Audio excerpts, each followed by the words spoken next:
Tuesday morning அன்றைக்கி ஒரு 6:30 போலவே எழுந்துட்டேன். வெளியில் எதுவும் பெருசாக ஒர்க் இல்லை, மழை பெஞ்சு தண்ணியாக நின்றுட்டுருக்கு. ஸோ அதனால் நான் எந்த ஒர்க்குமே பண்ணலை. வீட்டுக்குள்ளே வந்து வீடு எல்லாமே க்ளீன் பண்ணிவிட்டு சமையல் பண்ணலாம் அப்படின்னு சொல்லிட்டு கிச்சன் ஏரியா வந்துட்டேன்.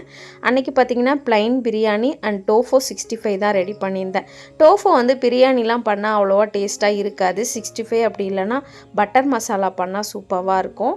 நான் வந்து அன்றைக்கி 65 தான் பண்ணியிருந்தேன். குட்டி குட்டியாக டோஃபோ சாப் பண்ணி வச்சுட்டு 2 ஸ்பூன் தனி மிளகாய்த்தூள், 2 ஸ்பூன் கடலை மாவு, 1 ஸ்பூன் அரிசி மாவு, மஞ்சத்தூள், உப்பு இது மட்டுமே தண்ணி ஊற்றி நல்லா பிசைஞ்சிட்டு அதுக்கப்புறம் டோஃபோ ஆட் பண்ணி ஒரு 1/2 அன் ஹவர் ஊற வச்சதுக்கப்புறமா சூடான எண்ணெயில் இந்த டோஃபோ ஆட் பண்ணி ஒரு 2 நிமிஷம் வேக வச்சு எடுத்தோன்னா சூப்பரான 65 ரெடி ஆகிடும்.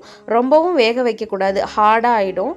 சாஃப்டான டோஃபோ 65 வச்சு சூப்பரான பிரேக்ஃபாஸ்ட் சாப்பிட்டுட்டோம். நாங்கள் வந்து பிரிஞ்சி குஸ்காலாம் பண்ணோம் அப்படின்னா காலையில் டிஃபனுக்கு அதையே சாப்பிட்ருவோம். தேங்க்யூ ஃபார் வாட்சிங்.